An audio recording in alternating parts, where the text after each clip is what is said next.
Hi there, this is Matt Heffernan, and welcome back to Retro Brewhouse, a podcast about retro homebrew development from the people who make games and demos for old systems using the tools of today. With me today is Scott Robinson. Hello. Mike Soul. Got Tom Wilson. And Zerobyte. Hey. And today's episode is all about the Commodore 64, which according to the Guinness Book of World Records is the highest-selling single model of computer in history, from its introduction in August of 1982 until it was finally discontinued in April of 1994 after selling over 12.5 million units, with some estimates going even higher. Commodore was one of the first companies to mass-produce microcomputers, starting with the original PET in 1977, and by 1981 they introduced the VIC-20, their first computer aimed exclusively at the home market, with the capability to produce color graphics and sound through a standard television set. There were only 8 colors at a very low resolution, and the sound was very primitive, but still much better than the simple beeping speaker found in the PET, as well as the original IBM PC that came out the same year. Of course, this made the VIC good for gaming, but it was very limited, especially since it only had 5 kilobytes of RAM out of the box. It may have been much cheaper, but it could not compete with the Apple II or the Atari 800 when it came to replicating arcade games, or having the immersive experiences that had become possible with home computer games. Commodore founder Jack Tramiel wanted to beat them on performance as well as price, as he said he wanted to make computers for the masses, not the classes. The early success of the VIC-20 was enough to convince him that making a low-cost computer capable of playing state-of-the-art games would be successful. It helped on the cost side that Commodore already owned MOS Technologies, the creator of the 6502 microprocessor behind the PET and the VIC-20, as well as the Apple II and all the Atari consoles and computers at that point. The VIC chip that controlled video and sound in the VIC-20 wasn't going to cut it, so they had 2 new chips produced, the VIC-2 for video and the SID for sound.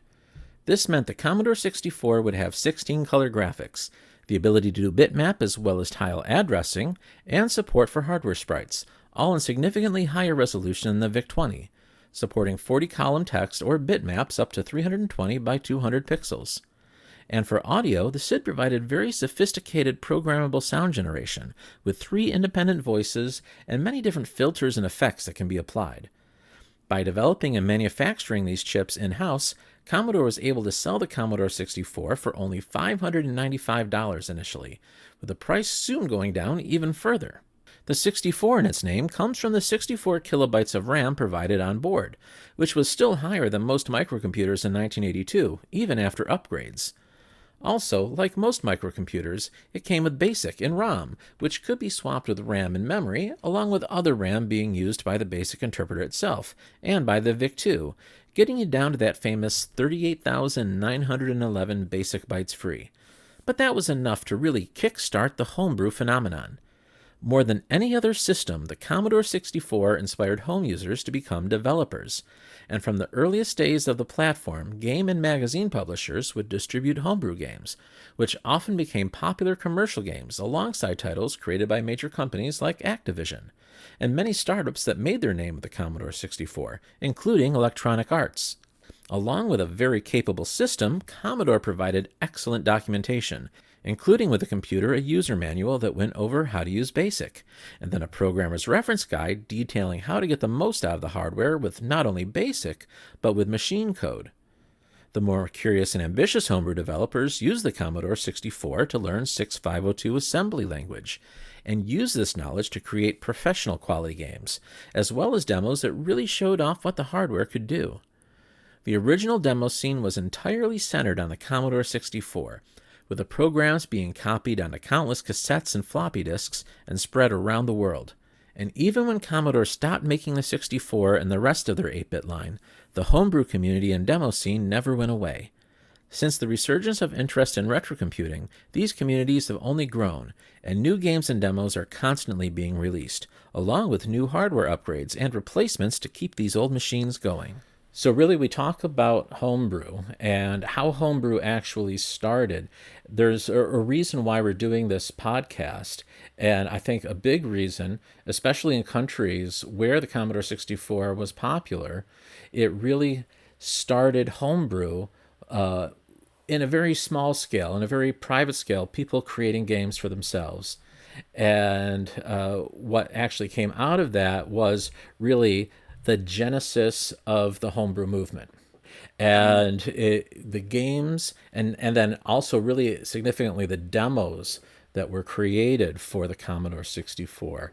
It really started to be, before even you had internet, and even before folks started uploading things to like CompuServe, some of these early services. A lot of the tapes and the discs, depending on which country you were in, a lot of these got shipped around, traded, swapped. Everybody had, pirated versions of Stacked commercial this games. high. Yeah.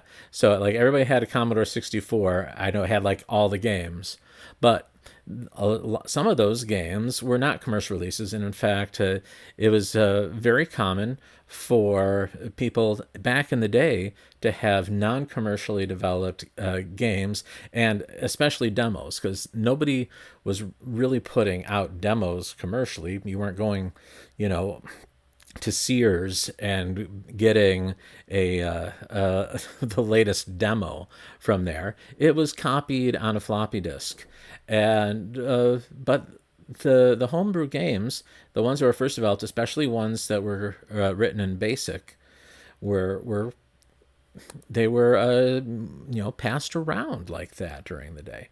So, Well, Came out I in would, magazines. no, yeah, and exactly. and I would say that like actually a lot of the commercial games were in fact homebrew games that teenagers would make in their in their spare time, or college guys make in their dorms. I mean, like that's the story behind Lord British and Ultima. The first Ultima, he made it while he was in college, and everybody was just, wow, this is amazing. And then he entered the space competition and stuff like that with the money that he made from that. And I bet a lot of the Mastertronic games were the same thing, because Oh yeah.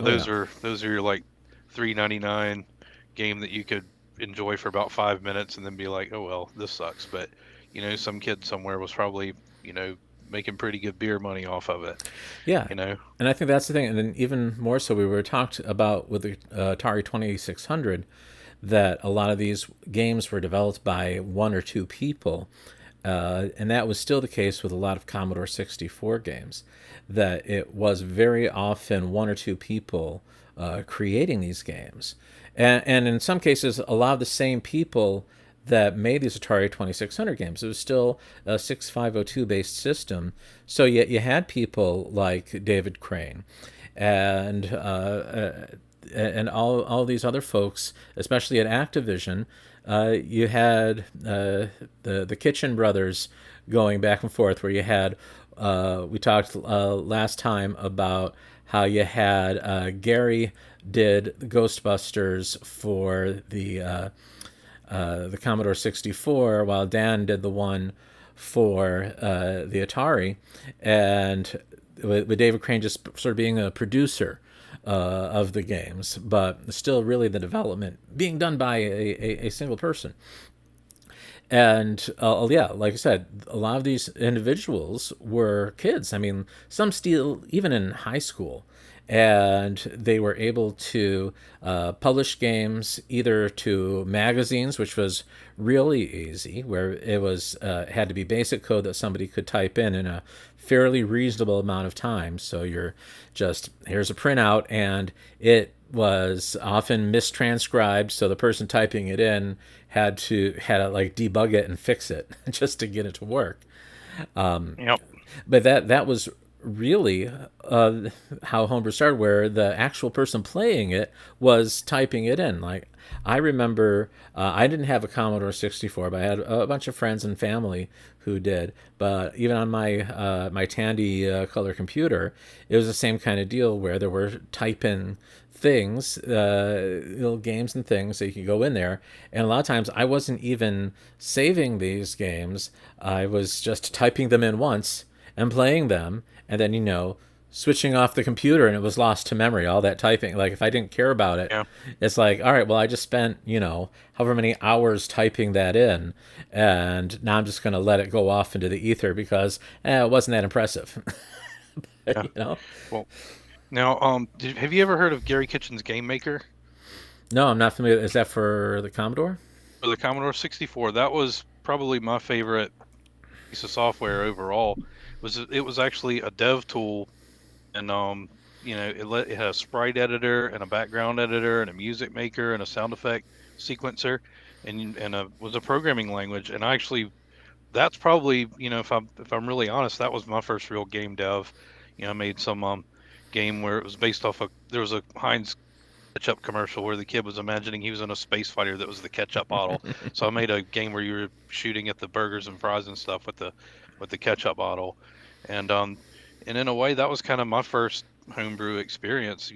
We talked about our programming history back in episode 1, and I'd completely forgotten about Gary Kitchen's Game Maker was really my first game environment. And I think that Commodore 64 being a computer versus an Atari, it has a keyboard, it has something to Hmm. save to.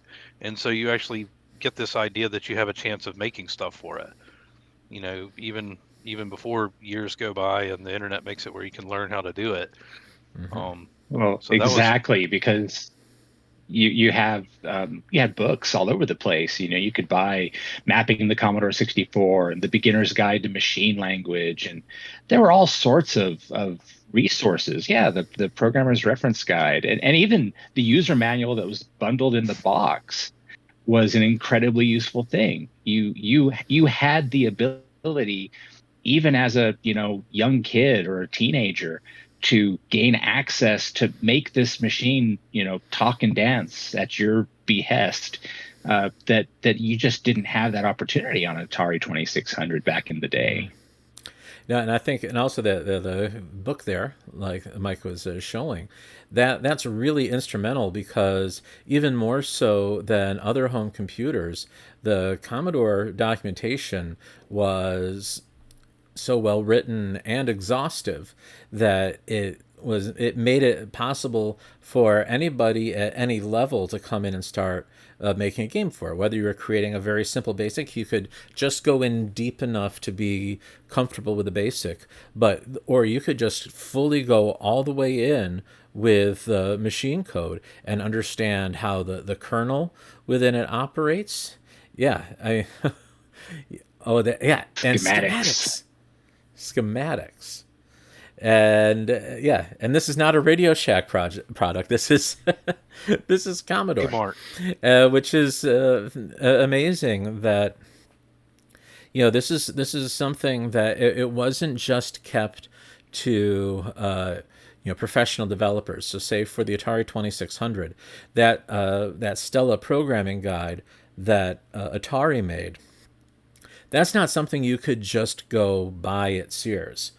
That was, you'd have the telegames, the Sears telegames there, and all the games to buy for it and the accessories, but you didn't have, oh, and here's how you actually develop software for it.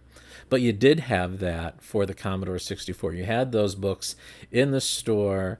They were well known, and yeah, people actually picked those up and they learned how to do it. They learned how to make games, how to develop software, how learned how computers worked, learned at a very basic level how this computer worked and how the VIC worked, where you have all these registers on the VIC, and even with BASIC you can just poke a decimal value into one of those VIC registers and see the results happening. Sometimes radical changes, where say you're changing the banking, say, or where say which quadrant of memory is being used by the VIC, and you can make the screen just go to total garbage very easily by doing Yeah. that. Poke 0, 0. Yeah, you know, exactly.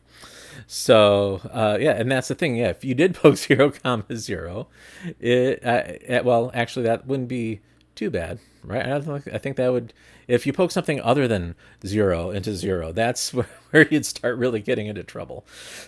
yeah. but um, but yeah, that's the thing that it really encouraged this sort of learning that you didn't have on these other systems. Even like when I had the Tandy color computer, even though it was from Radio Shack, and they were pretty good. They had pretty good documentation, and you could always get schematics for any Radio Shack product pretty easily, but you just didn't have that sort of wide availability. And then the system itself also for the Commodore is very well set up for that sort of thing, and we'll get into some of those particulars into the next topic. But I think when we talk about homebrew, generally, we're talking about things that games and demos that were generally made from about the mid '90s on, and really starting to gather speed in sort of around 2010, where retro as a thing started taking off, and we started seeing a lot more people, especially people who were too young to have been around for that first iteration of these systems. But that's not the case with the Commodore 64, is that the homebrew does go all the way back to 1982. People were homebrewing for it immediately, and at a scale that is really not met by any other system. So Yeah, and yeah, I think like demo, I mean, a crack loaders were probably everybody's first introduction to that, because sometimes the loader was cooler than the game you were gonna get. yeah. Yeah, and that's I think another important thing to remember is that like pretty much all systems, there were primitive forms of DRM on these on all this original software, and so of course there were cracked versions, and so these were generally pretty young people, like teenagers, college age kids, that they learned enough about 6502 assembly, and of course all that information that's available in this documentation, so it becomes pretty easy to sort of disassemble a a binary, figure out how it's going to work, and figure out how to get around the DRM that's in there. Because again, we're not talking about 1024-bit encryption that you're having to crack here. We're talking about some very simple workarounds, and like Zero Byte says, it's they were often these early versions of what became the demo scene. And really, when we talk about the demo scene, it starts with the Commodore 64. Of course, there were demos for older systems, but the actual coining of the term demo scene came out of the original one for the Commodore 64, and how we are able to push the VIC-2 and the SID to do these really astounding things that it doesn't seem like the Commodore 64 should be able to do. Of course, it helps when it's non-interactive. And so you can just put it on a rail and go off and do this thing and make all these little register changes just in time to make this sort of crazy animation happen. But yeah, I think it's really hard to overstate how important the Commodore 64 was for that, for sort of normalizing the concept of homebrew. And then I think the next real important key in there is the eventual transition of homebrew from just swapping tapes and floppies to actually doing it across computer networks, across as what we would have called then online databases, where you'd have services like CompuServe and Genie, and a little something that was created for the Commodore 64 called Quantum Link.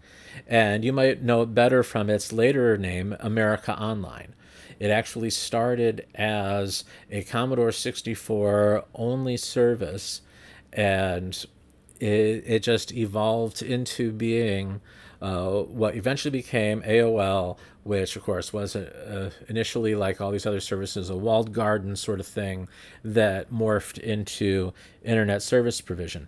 But what you had in the from the very beginning were forums where people could post basic code. They could even post binaries on these files, and a lot of these other sites or the other services like CompuServe had the ability to be able to share binaries with each other, and the beginnings of like bulletin board services, where you would have protocols like Kermit and Xmodem that were simple enough for a Commodore 64 to be able to do.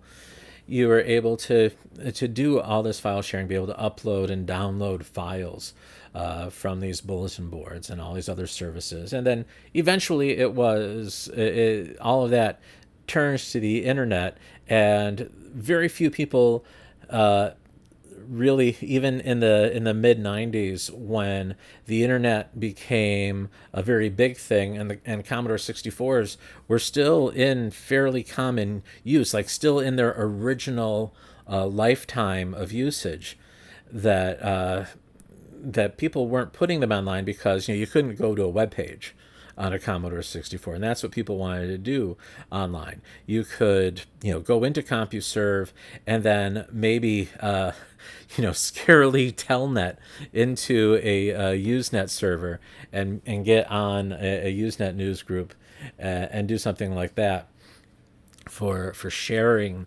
all of this content. But eventually, as we've seen today, people were forward thinking enough to say, all right, I'm going to keep the floppies and tapes that have all of this homebrew software, all of these demos, and we're going to preserve it on the internet. We're going to be able to get stuff into the modern world and make it last. And that's I think the really cool thing about this is that all of what was looked at the time as piracy is really the means of preservation for all of this software. So I think that's the really cool thing about the Commodore 64 and why we have homebrew in the first place. But I think now it's a good time to move on to how that actually happened. How did one go about originally creating a Commodore 64 game, and how do we go about doing that now? So, of course, the Commodore 64, you turn it on, and it just has a basic prompt, like pretty much every microcomputer of the 80s.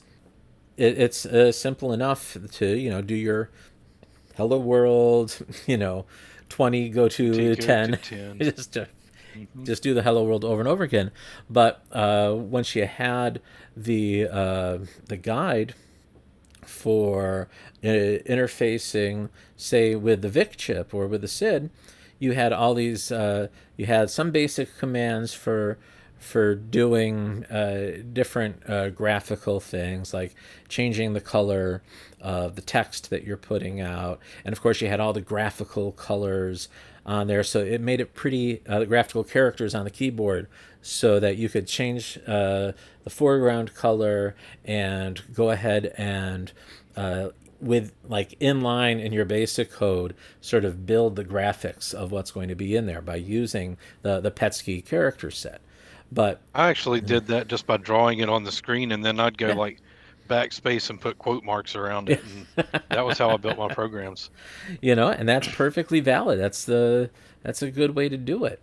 But then what you also had with once you had the values of these VIC register addresses, that even with BASIC, it was fast enough for you to be able to poke in different settings within these registers so that you could go into different graphics modes. And you could even have sprites. So you could go in there with BASIC and load up sprite information and move that sprite around within BASIC.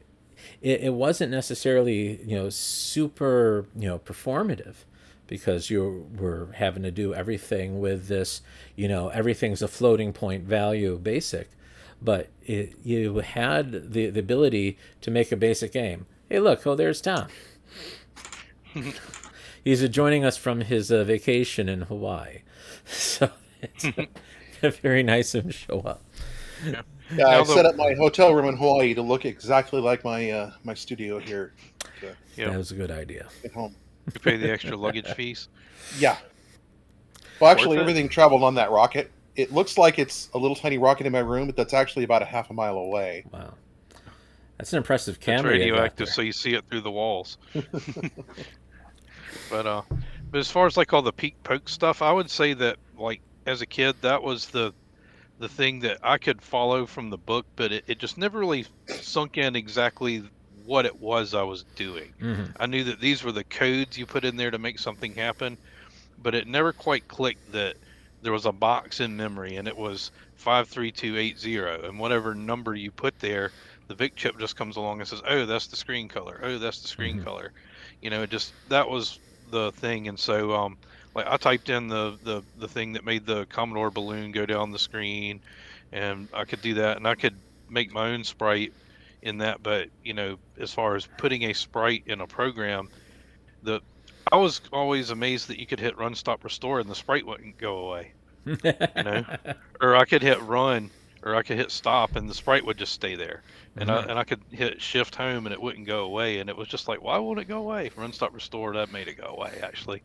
And I would say that as a kid, that was my biggest hurdle. The book did a good job of explaining how to do it, but there was just that link of what's going on. And but in the future, understanding all that stuff, that actually sometimes you miss that. Like sometimes I've been messing around on the Commander X16 and I forget how something works, and it's like, wait a minute, you just pull up basic and poke a couple of times and you see the screen move over and you go, oh, that's how that works. You can really quickly just try something. You don't have to write a program to do it. You just poke. And I think the nice thing also about the X16 is that you can do these pokes. You can, the address and the data values, you can do that in binary or hex, which you couldn't do with the original Commodore BASIC. And which is also a good reason why that, doing things in assembly is better, because your assembler generally was going to be able to handle hex and binary. And that makes it, I think, generally a lot easier to make the games, because you do get a better sense of what's actually happening when you don't have to do that decimal conversion in your head for every single thing. For D1000. Yeah. So doing 16-bit values into decimal and back again. That's a bit more than my cognitive load will allow. That's why that really, and of course we talked about performance, that BASIC is going to be a lot slower than just creating something with assembler. And at the time, you had assemblers that could actually run on the Commodore 64. And but a lot of development was still done in like cross development. So like a CPM machine or even an IBM PC could be used for developing software for the Commodore 64. And especially all you needed was something with a floppy disk or a tape drive, and then you're just popping it in there. Just Just popping it in there and then loading and waiting. But Go make a sandwich. Yeah. But if you made a cartridge game, you could do it. You could speed up the process a bit if you were making a cartridge game. But as we know, there weren't a whole lot of cartridge games that were made, and still in homebrew, folks aren't making a lot of cartridge games, because just the way that works, it's very limited. You don't have a lot of memory to work with when you're just dealing with a cartridge. You only have this small window of the memory map that everything has to be squoze into. You can't. You'd have to do like a lot of crazy banking within this tiny window to make anything interesting. And so Self-modifying code. Yeah, exactly. And what you would have with these tape and disc games are things that took a lot longer to load, but they were much better games, and it also didn't hurt that they were a lot easier to pirate. Because pirating Yeah. a cartridge was pretty much impossible unless you had some really special equipment. But I anybody can honestly copy think this. that I honestly think that game piracy is responsible for more Commodore 64 and VIC and other sales than the Hmm. legitimate sales of the game. Because Absolutely. I'll tell you, as a teenager, I didn't buy. I bought about a half a dozen games, Yep. and I didn't think twice about copying a game from a friend because it just wasn't Arr. piracy at the time. Hmm. Now, I mean, that's not something I do now, and I strongly discourage my kid from doing that kind of thing. But um, Plus, the at the DRM is so much harder to crack now. So, well, yeah, but I mean, dude, Everything phones home. you can get anything you want on BitTorrent, and not mhm. just games, but I mean, like media. I mean, Oh yeah. you can go out there and download any television show, any movie, and it's like. But I had to tell my kid, look, we don't do this, and here's why. Hmm. This is not a lesson that I had at 15, Well, 13. no. I mean, who's going to Was teach you that anyway? Yeah, But yeah. So anyway, though, getting back to the process of the making the game is that you had the ability, because you had the tape interface and the floppy interface, that you could do the cross development. And so you had all these different assemblers out there for the 6502 family. And folks were able to create a lot of software that way. And it was fairly easy because you could then have the ability to have macros and labels to name everything, so that your assembly code could actually be a lot easier to follow than the basic code, because you would see like what values you're actually putting into these registers. Even if you did stuff with a macro, where you're saying, all right, I am going to load up this register with this set of values, and each of those values is enumerated with some sort of constant, and so then things, individual instructions, look a lot like function calls at that point, where you're just sort of setting a list of parameters with human readable values for them. So yeah, there's a lot of ways of making the development a lot easier when you're doing things with assembler where you didn't have that flexibility really with basic. You had that nice low slope for your learning curve, but you had a real low ceiling on that for what you could do with basic. Yeah. interestingly enough, Telengard is a game that was written in BASIC. Hmm. You can tell because it uses Petsky graphics. Yeah. Yep. No, I think sort of Fargo's one that I used to play all the time that was mostly basic. I think it had a couple of assembly routines in it as well, but it was that way. Hmm. And now one content creator on YouTube that I think anyone that's looking to get into this and is interested in on system development, I would say 8-bit show and tell Yeah. is a excellent channel, and because he actually uses the machine right there, and he has the back in the day tools, and he explains how to Hmm. use them. Like you've got listed here the Turbo Macro Pro as the an assembler for it, but he also has the RAM expansion unit, and he has the Super Snapshot. And I think that's probably a cartridge that if you wanted to do development on system, that would be just invaluable. The ability to just freeze at any time and go into a monitor. Um, Things like that are really key if you want to do on system development. And I think that's in today's world more the hardcore mode than going cross-platform is now. Yeah.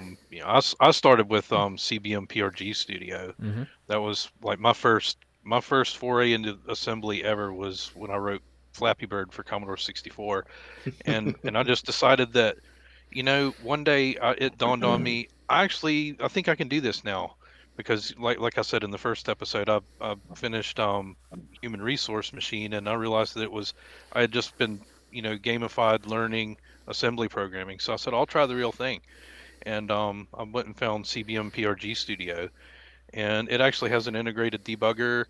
Um, it's I found it clunky, but it was Hmm. kind of nice to be able to step through code, especially when you don't have a handle on what all the assembly instructions do. I mean, sometimes I would write a program just to test, like, getting BCS and BCC right was hard at first, just like trying to remember and things like that. So I actually recommend that for anyone who's interested in getting started with cross development is something like that.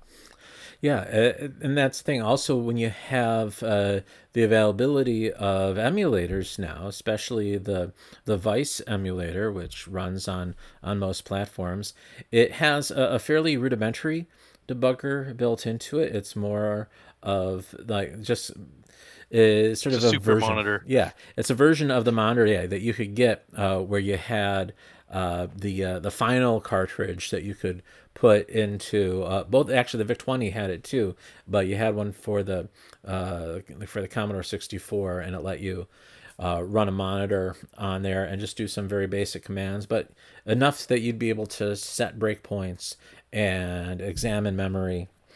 But I think that eventually we're going to see that evolve into something even more interactive and be as good as, say, Stella was, like we saw for the Atari 2600, where you really get a nice complete picture of all of the components and all the register values and what the current state of the machine is and relative to the beam.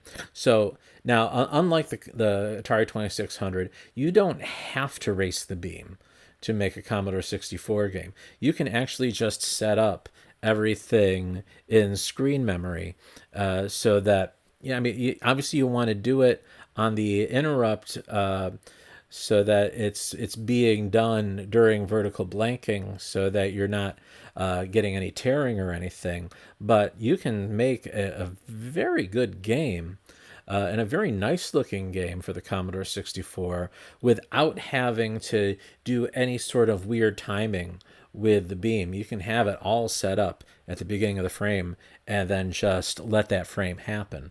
But obviously, Look at what Tom's playing. Yeah. But like, well, the interesting thing about this is using tile graphics, so it's all just the character set redefined, except for the Jumpman himself, and that's a sprite. So yeah, it doesn't require, and the bullet is a sprite. So yeah, it doesn't require any. Does not require any VSync. With one exception, the characters at the bottom, those use a line interrupt. So just above the bottom of the screen where the text is, the line interrupt probably changes the character set pointer, so that it's reading the ROM characters rather than the redefined character set in RAM. And on NTSC system, you can actually see a bit of a jittery line where the interrupt happens inconsistently. On a PAL system, the dot clock is a little bit slower, and so the interrupt happens consistently. ISR happens consistently enough that you don't see any glitches down the bottom of the screen. Yeah, I actually ran into that because of the bad lines. Which, one thing that I find interesting is that you have some people who do really technically proficient games. I mean, they utilize raster interrupts and they're doing things during the V blank and so on, and yet their game is utter crap. But then you've got other games that don't really try to do some of those trickier things. So I mean, I think one thing to consider if you want to get into game development, which I mean, I sure did, and that's why I got into computers in the first place, even though most of my life has not been spent in game dev. Is that idea? The idea, the concept of the game is so important. Being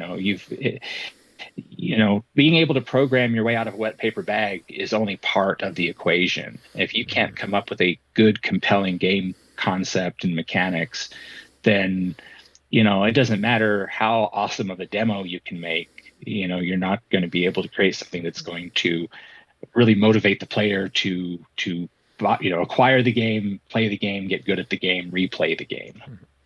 And if you can't come up with a good concept, just steal somebody else's concept and try to make your best version of it, which is Oh, that's been done, Well, yeah, repeatedly. it's generally all I do. with permission. Or you know, Yeah.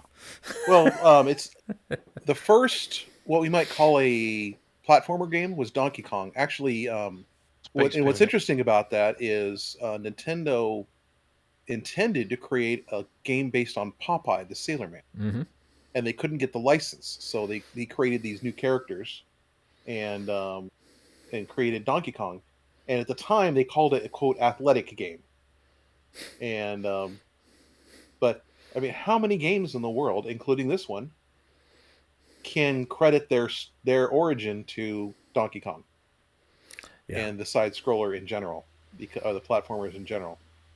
I mean, It's when you just look at it, it's like after Pac-Man was popular, everything was clearing a maze. And then after yeah, Donkey Kong, there was ladders and jumping, and and then after Mario Brothers, there was running and jumping and all that stuff. And whenever Wolfenstein 3D came out, everybody started making first-person oh shooters. yeah, Command and Conquer. All of a sudden, real-time strategy genres.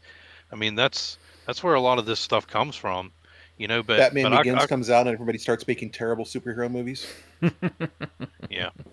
Well, I think that I really agree with the point though that just because you can make something that does all the tricks and looks cool on the screen doesn't make it a fun game. Yeah. And Precisely. I mean that's for example, Nintendo's core philosophies. They actually start with a game mechanic. They just goof around and make little tech demos but not to look at like how cool of an effect they can make, but like how fun of a game mechanic they can invent. hmm And And sometimes that'll even dictate the direction your program takes. Because and a simple game like Mario Party is stupid fun. It can without being technically complex. So yeah, so making a game, it's there's so many different options for that, and it's really helped because it never stopped evolving. It never stopped becoming a thing that it was easy and desirable for people to get into. And of course, that brings us now to the best of Commodore 64 Homebrew.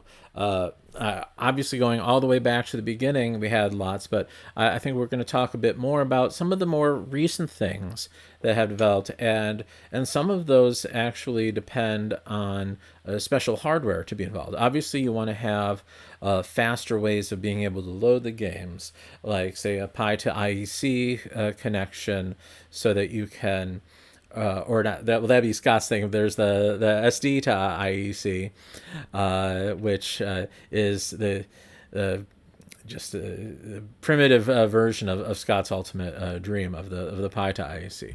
But what we're going to have is a lot much faster means of being able to get software on there from a SD card that you can just put in a computer that's connected to the internet, pop it in there. You don't have to worry about floppy drives or anything like that. So obviously, a lot of games now are fairly chunky because of that. But further driving the chunk factor is the ability to have memory expansion.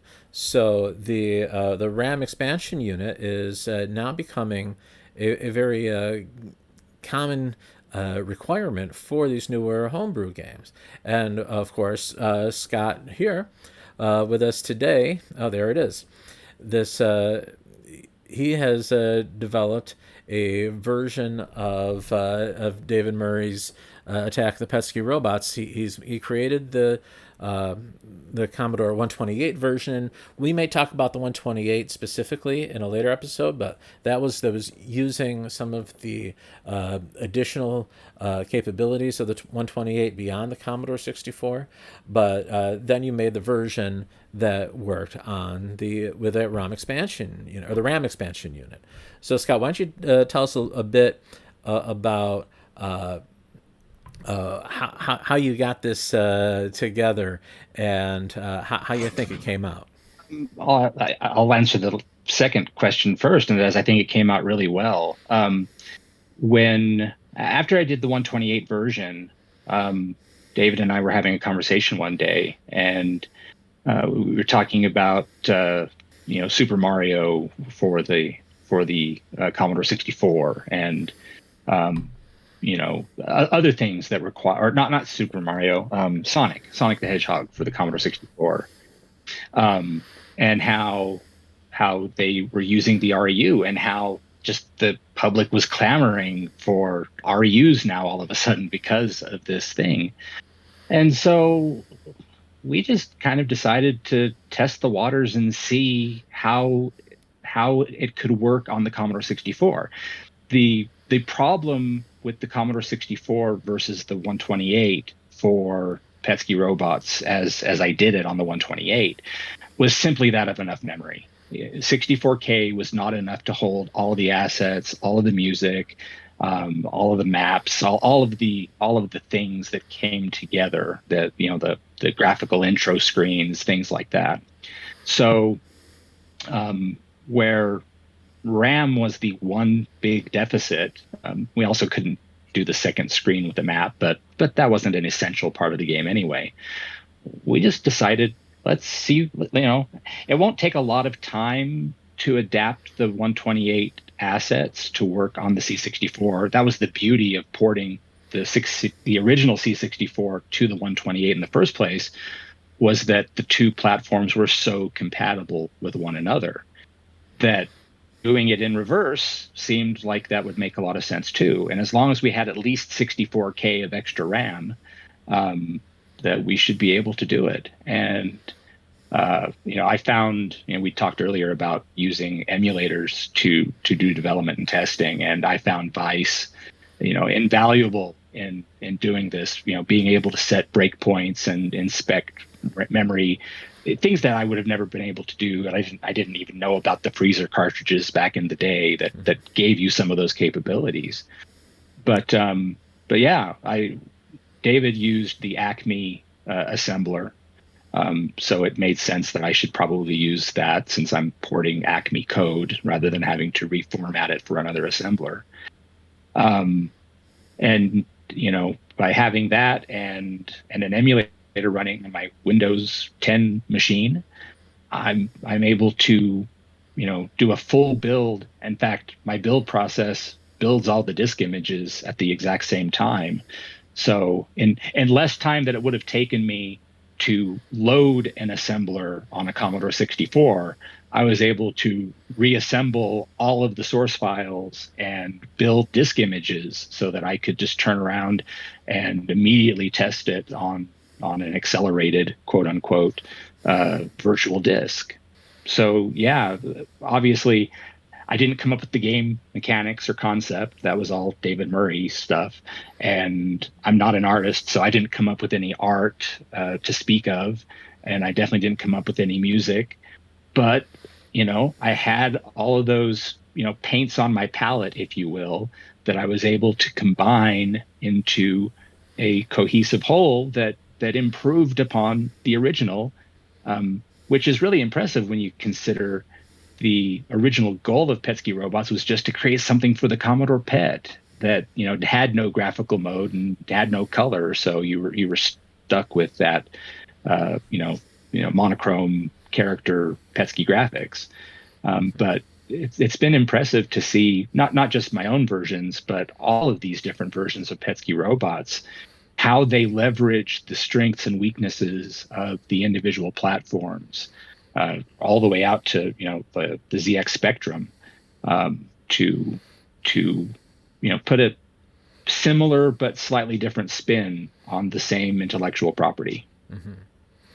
Well, we can see here earlier Tom was playing the Sonic that uses the REU, and that was really running on MiSTer, running the Commodore 64 core, but with a virtual RAM expansion on there. Now he's doing the same thing here with your REU version of Petsky Robots, and here we can see that the graphics are definitely a lot fancier than the Commodore 64 version. You have the different maps you can go to. You have that sidebar that is really nice. And so it really has come out very well, and consequently is one of the more impressive and currently popular games for Commodore 64 Homebrew, right up there with that Sonic that we saw before. And I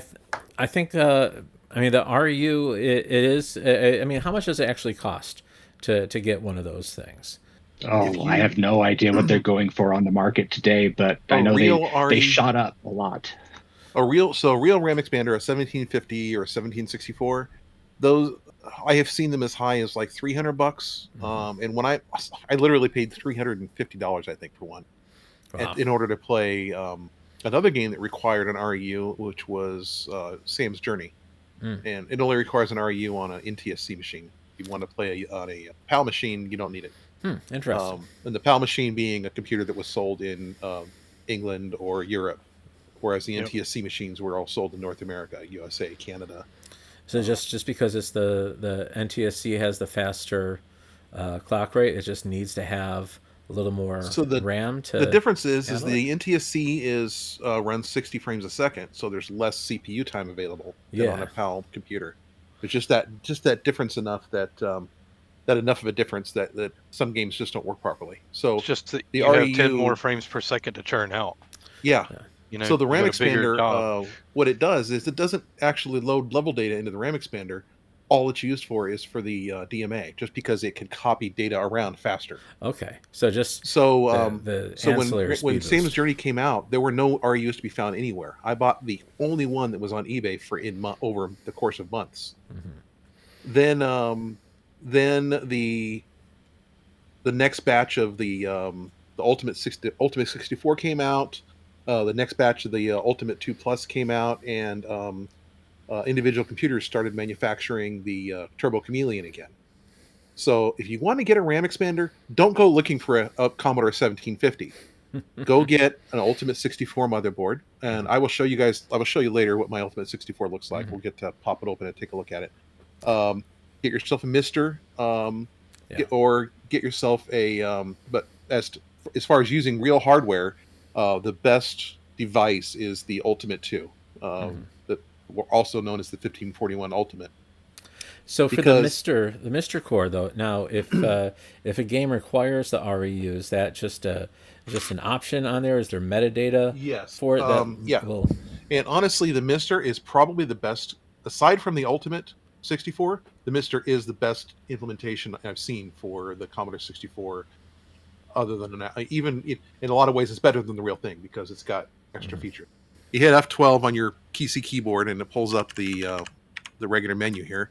So we go into the hardware menu. So the REU can be the standard 512K, which was the standard 1750 REU. And then you can go to 2 megabytes, which what they do is they take the switching lines for 512K, and then they add like 2 more switching lines.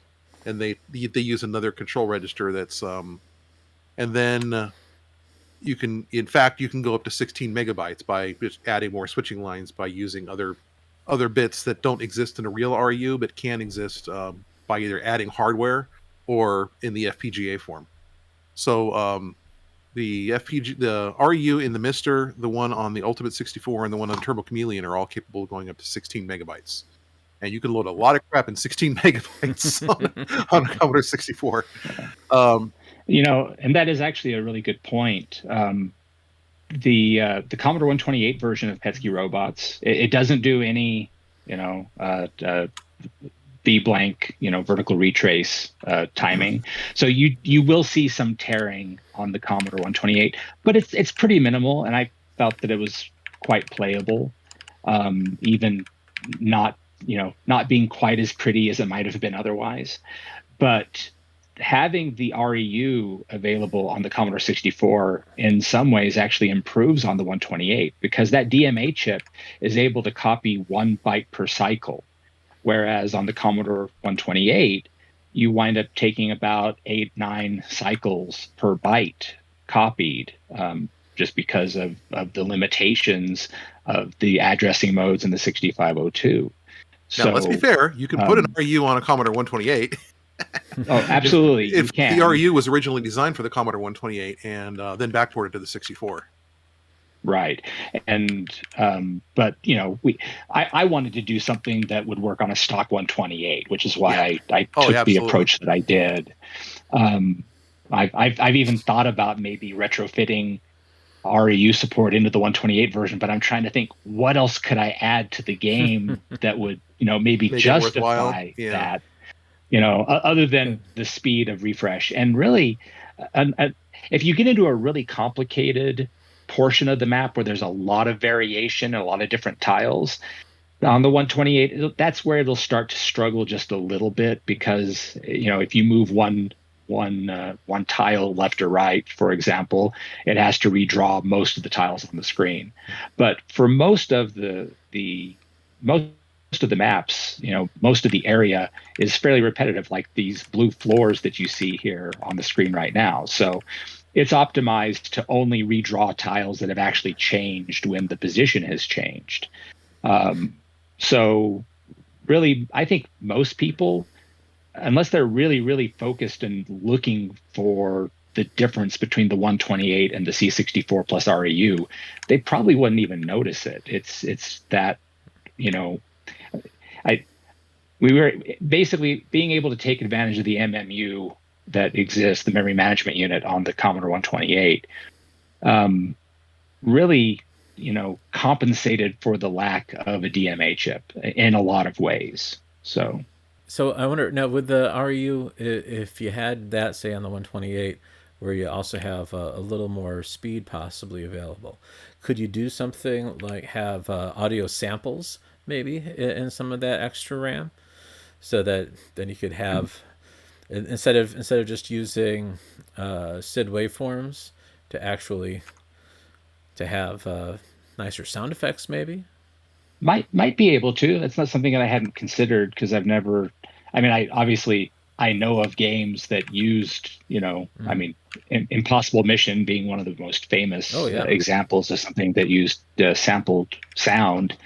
But I've never played with that myself. So I know that 8-Bit Show and Tell did a little bit of a example of doing digital sampling from Basic 7. So that might be something to explore at some point in the future. But talking about digital audio, that's something that they've been making advances with for a while in the demo scene. Into the present day, they've actually got it now where they've learned to exploit the triangle voice on the SID chip to they can get 16-bit audio there and still play the SID voices on top of it. That'd be pretty cool. So like 2 SID voices, and then it's even more CPU expensive than the 4-bit like DAC bias trick that they used to use, but it's clear audio. I mean, it's amazing, Very cool. and it's just they know how fast the triangle channel ramps up to a particular amplitude, so they know what the sample is they want it to ramp up to, wait exactly that long, and then stop.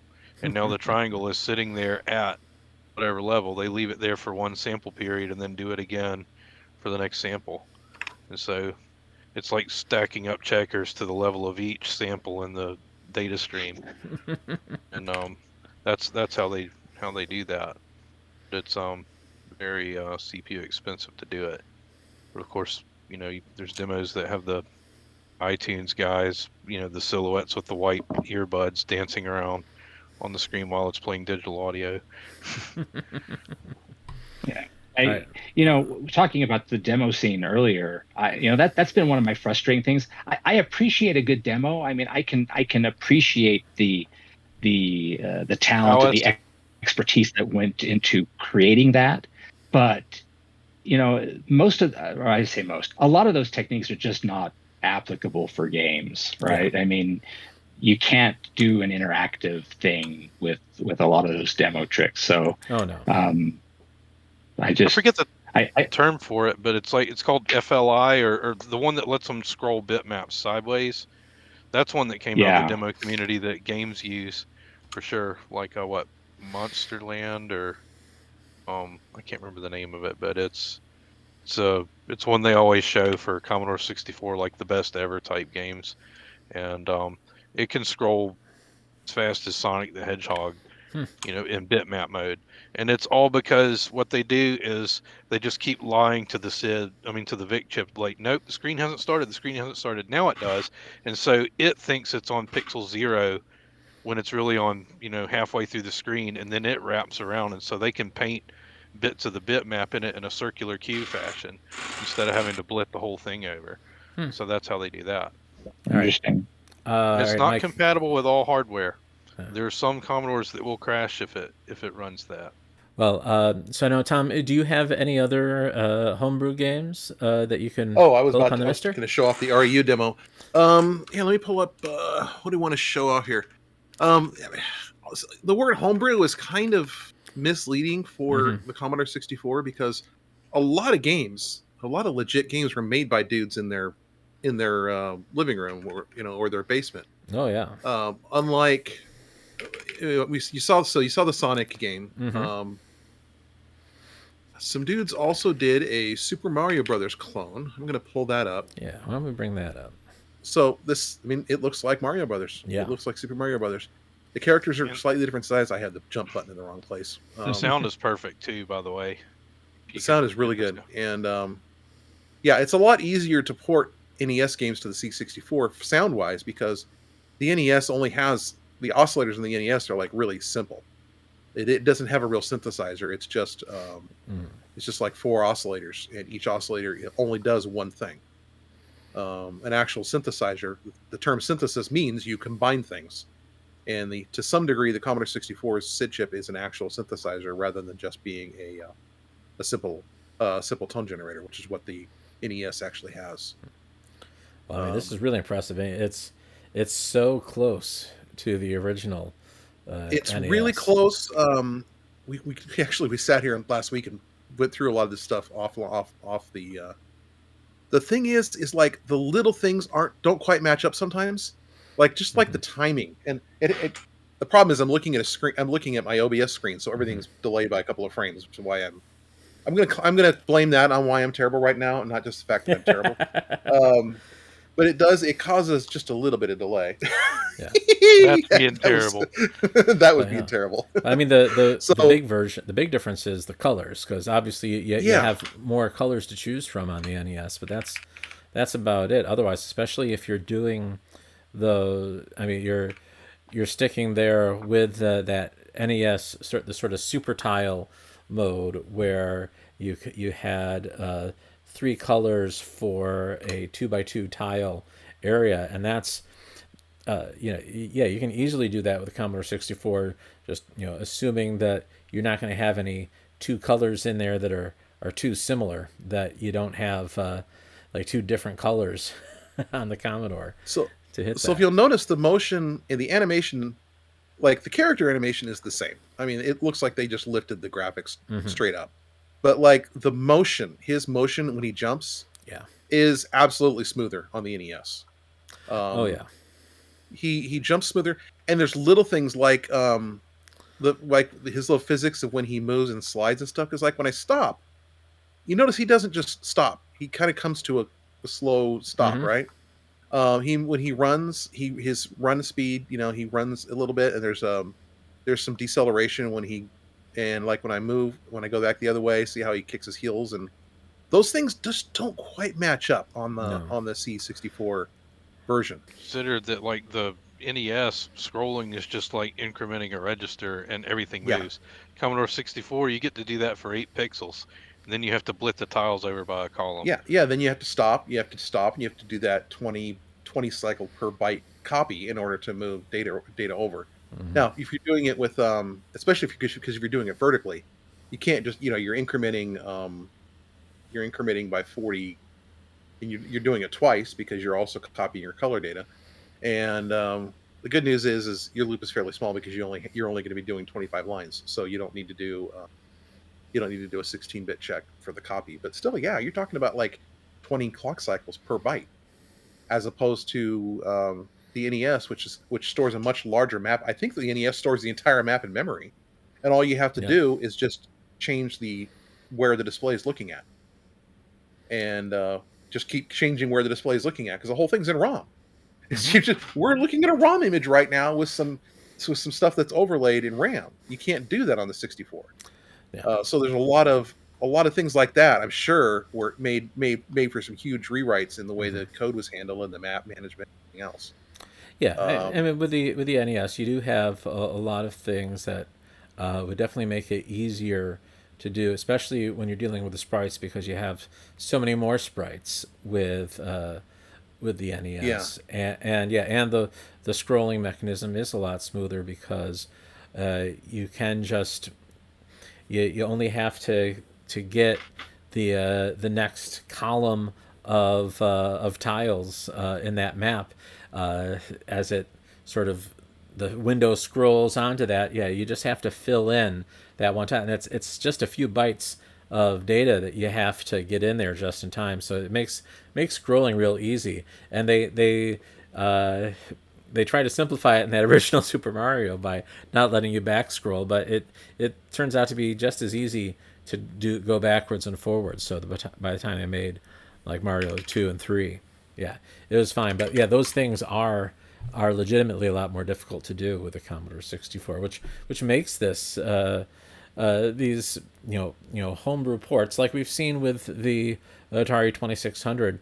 A lot of these are taking the ideas of games made for systems that are a bit more capable, or at least more capable in some respects, and getting that onto the Commodore 64.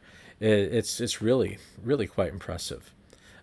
Sir, what do we got coming up here now? This is The Empire Strikes Back. This is a fairly recent port too. I have not played this at all. I think I may have loaded it to look at it. But I mean, look at that. This is loading. It looks to me like this is loading an image off of disk. And so you see how fast this is loading? That's how fast the disk drive goes on the Commodore 64. Yeah. I mean, it literally, just to load the 8 kilobytes to load this screen up, it takes that long.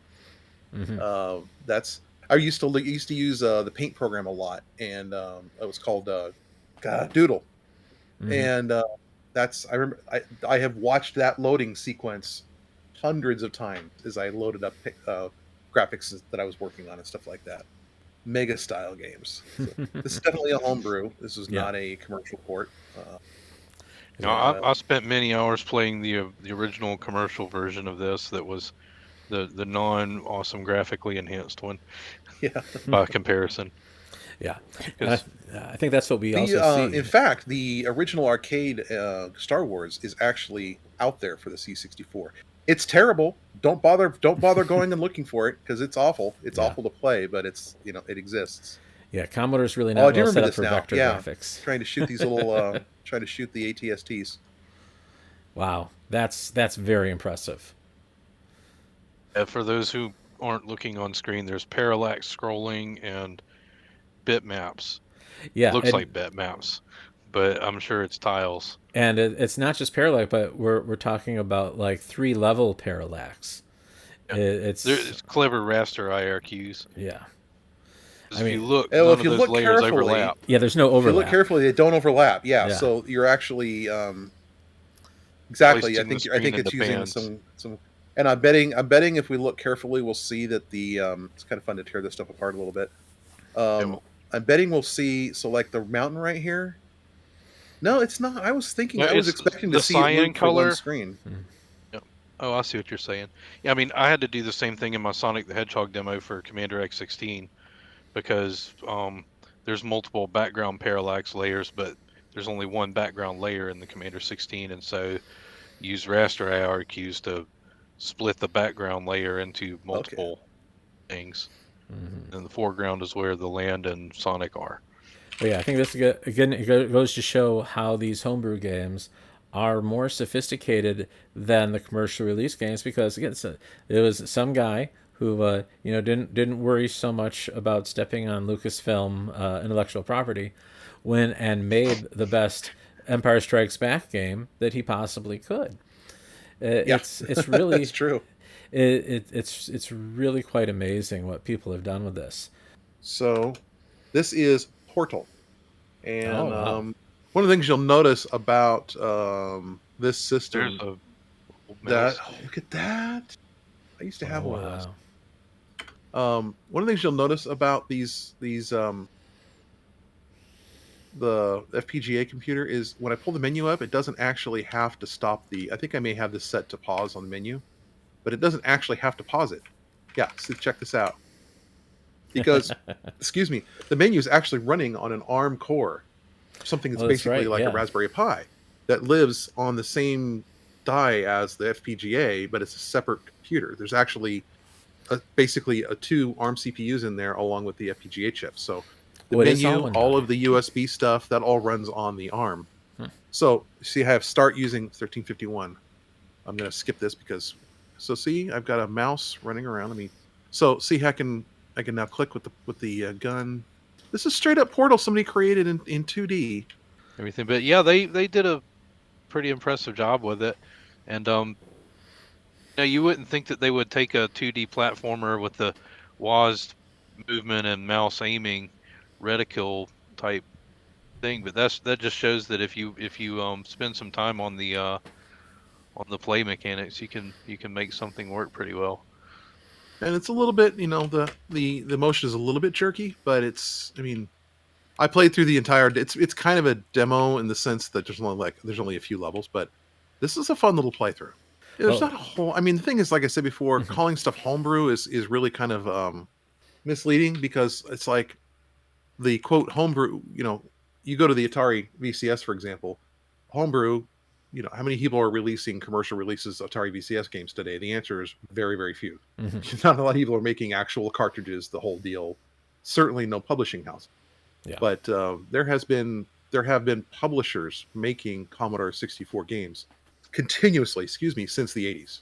Yeah. You can still amazing. You can still go out and buy Commodore 64 games that are brand new. So yeah, so you can see that it becomes difficult to say what's homebrew and what's not, because from the very beginning, the Commodore 64 was a homebrew first, a homebrew forward system, and has remained so to this day. So that even games that people thought, well, these are big time games because everybody had them, because again, they weren't buying them, they were pirating them, copying tapes and floppies, and the concept of this is a big commercial game and this is a small homebrew game because I know I got this one for free or paid a small amount and I paid a big amount of money for that entire field was flattened almost immediately with the Commodore 64, and we got just such an incredible breadth of different titles out there. But I think that's it. I think we've gone over a lot on there. It's such a huge concept, and I think definitely in later episodes of this podcast, we can probably even go further into rabbit holes, because the Commodore 64 versions of any particular kinds of games are going to be the most numerous and really some of the most important for different genres of games. And we'll be getting a lot more into the Commodore 64 in later episodes. But I think for this one, we're about ready. So I'm going to thank you all for being on here, and we're going to go right into the credits. It's closing time at the Retro Brewhouse, so I want to thank you for listening. This podcast was hosted and produced by me, Matt Heffernan, and our co-hosts today were Mike Losh, Scott Robison, Tom Wilson, and Zerobyte. The opening theme for Retro Brewhouse was written by Zerobyte, and the closing music you hear right now is Metalheads by Noel Emily Aman. Our biggest thanks go out to our supporters on Patreon, especially Andrew C. Young, Brian Lawson, Ian Erickson, Electron Star Collapse, Eric Floor, Jimmy Donsbo, Leo Payson, Savej, and Vince Valenti. If you want to support this podcast, you can join our Patreon community at patreon.com/SlivyMatt. Or you can visit our webpage at www.retrobrewhouse.com and get links to Patreon and all our social media profiles, as well as links for subscribing to our podcast on your favorite app. This has been episode 3 of Retro Brewhouse, a podcast from Slivy Games. We'll be back again soon with more of the latest developments and obsolete technology. Until then, bye-bye.